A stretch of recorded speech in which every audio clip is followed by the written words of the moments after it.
God's Word. Neville Goddard. 13th November 1967. We are here in this world for one purpose, and that is to fulfill God's Word, which is Scripture. Oh, you can accomplish miracles while you are here, but God sent you His Word into the world, saying, "My word shall not return unto me void. It must accomplish that which I purposed, and prosper in the thing for which I sent it." You are that word, and you are destined to fulfill Scripture. This past week, a lady wrote me saying, "Recently, I have been having difficulty remembering my dreams, but this one was the most difficult I've ever encountered. I knew I had to surface to tell it to you, but it seemed like an endless depth of utter darkness from which I came. Holding onto the memory image of what I had experienced, I felt as though I were a diver who had plunged too deep and would never make the surface. But I did, and this is my experience. I stood before Jerusalem's gates. They were enormous wooden gates with high walls.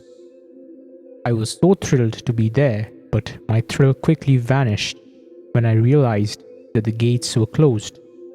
Then I found myself on a high hill, clothed in a body of light, which radiated from me in all directions. In the distance, I could see the whole of earth with its curvature, and felt as though I stood in some spaceship and shed my light on all.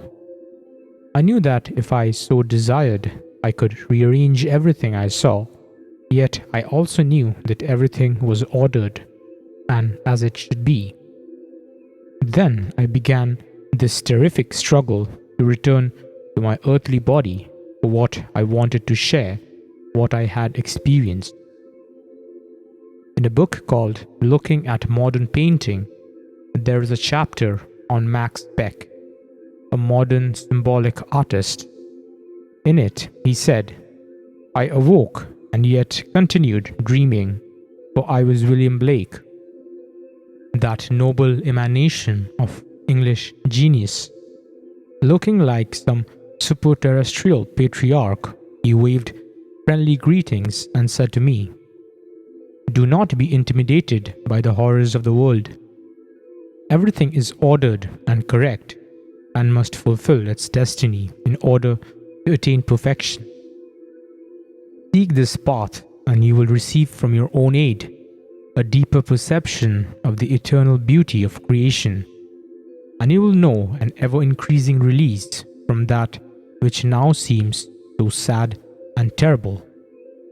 Just like William Blake, this lady knew that everything is ordered and perfect and as it should be for man to experience. Now let me share an experience of mine.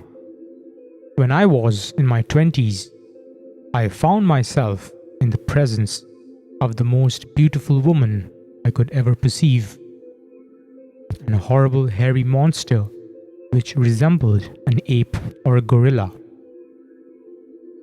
The monster looked at the heavenly being, and speaking in a guttural voice, he called her mother. Well, I lost my temper, and as I pommeled in the monster, began to grow. Thriving on violence, I realized that this was my emanation.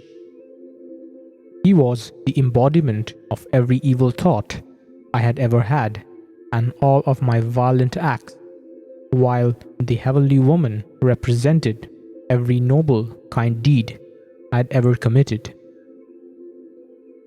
Looking from one to the other, I vowed to myself, since there was no one present with whom I could make a contract, that if it took me eternity, I would redeem this monster.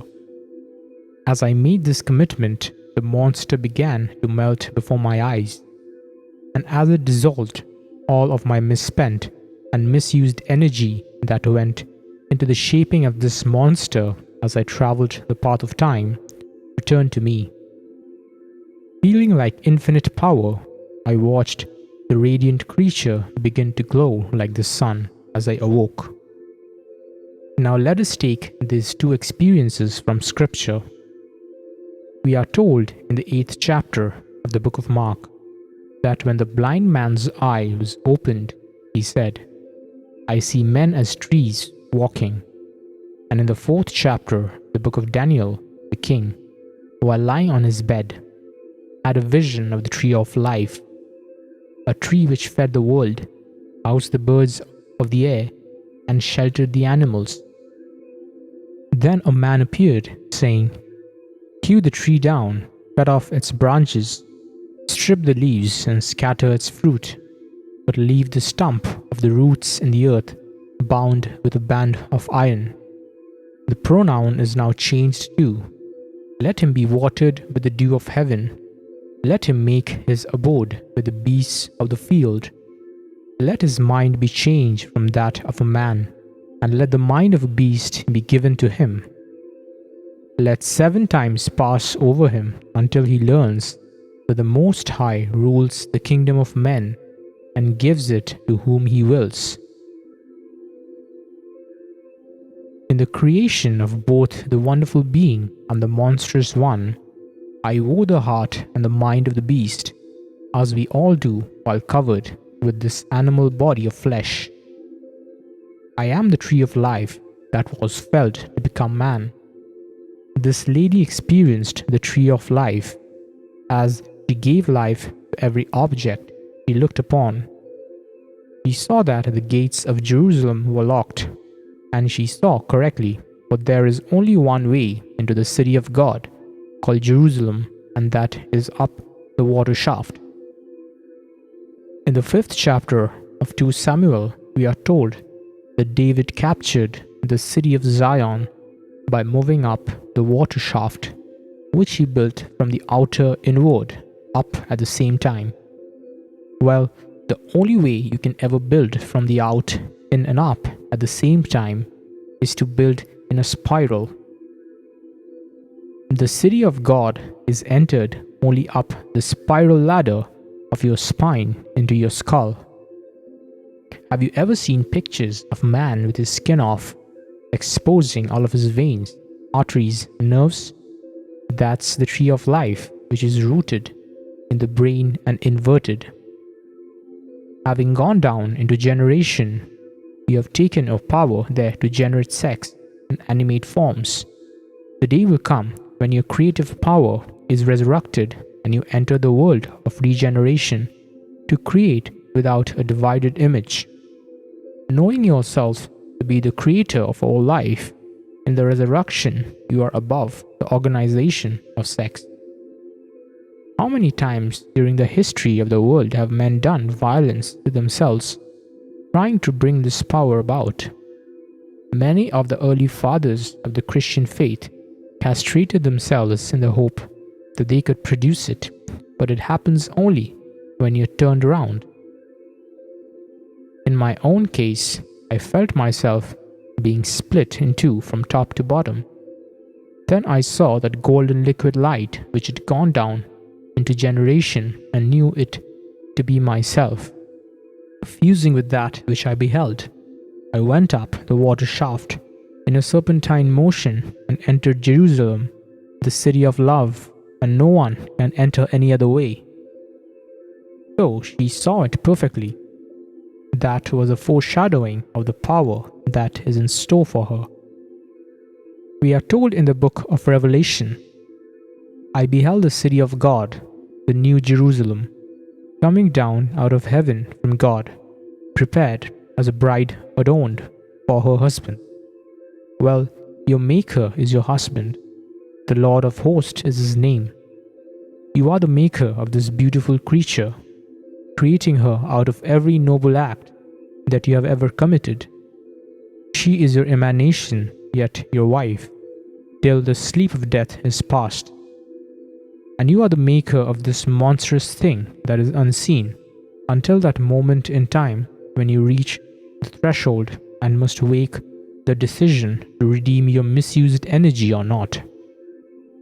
He is the embodiment of every unlovely, vile thing you have ever imagined. Feeding on violence, he whispers in your ear morning, noon and night, urging you to violate everything you love. Thoughts you think are hidden. Feed this monster and make him stronger and stronger. In the 8th chapter of the book of Ezekiel, we are told that they went into their chambers saying, "No one sees me," and they carve every abominable beast from the walls of the temple. All right, I am the temple of the living God. I carve all these thoughts on the inside saying, "No one sees what I am doing, but I am seeing and hearing it as I am doing it, and there is no other God besides me." Austin knew God put upon himself the garment of an animal, the mind of an animal, and the heart of an animal when the tree was felled. Man thinks the tree of life is going to be found on the outside, but it is not there. Blake said it so beautifully in his wonderful poem, Sons of Experience, the Human Abstract. The gods of the earth and sea sought through nature to find this tree, but their search was all in vain. There grows one in the human brain. 15 or 16 years ago in vision, I saw these wonderful men walking like stallions, such majesty with antlers coming out of their heads so high they disappeared into the sky. Then I saw a man who at that time was third in the government of England, a very controversial figure. He disliked aristocracy, wealth, or anything that he considered noble. He tried to nationalize all industry, and in trying he nearly broke England. This man took a tree from the outside and put it on his head, stood on the highest hill, jumped and fell flat. Getting up again, he climbed the hill, placed the tree on his head, jumped and fell again. He was trying to wear the tree of life on the outside, trying to change the structure of the world by spending money and not changing self. Just like someone covered with tar offering to help you clean the house, a man with unclean hands cannot make things clean. You cannot give another that which you do not have. As a nation, we have just sent millions of dollars to nations, thinking we are going to change them, but change does not come that way. There is no power on the outside. The power that lifts you up so that you can remove mountains comes from within, and it doesn't turn up until your spiritual body is split. Then and only then are you turned around, and the energy that went down into generation is turned up into regeneration. Castrating yourself or signing the vow of celibacy means nothing. You can be celibate from now to the ends of time, but you will dream of sex. You will end up with a cesspool for a mind to condemn every lovely girl and boy who go to the altar in marriage and claim their offspring sin. Of all the nonsense in the world, if that is true, then they, the offspring of a sinful act, are the embodiment of sin, are they not? I tell you, you can't bottle this energy. Sex is natural when your energy is turned down, but one day it will be turned up and you will know a creative power greater than anything you could ever imagine while your imagination is divided. Believe me when I tell you, everyone must face their monster and their heavenly being, for no one is devoid of lovely thoughts. The love you felt for your mother when you were a child, or when you gave from the heart, these are the acts that go into making your lovely ideal. When a friend of mine died, Kathleen Norris wrote her husband saying, "I've never known a more giving person. She never wrote me a letter but what she enclosed, a recipe, a poem, a clipping from a paper, or a handkerchief. She never waited until Christmas to give in the hope she would receive as generous a gift as most people do, but gave all through the year. This lady has been feeding her heavenly being, and one day she, too, will face a monster just as you will, because you are the God who created it. And what God has made, He can unmake.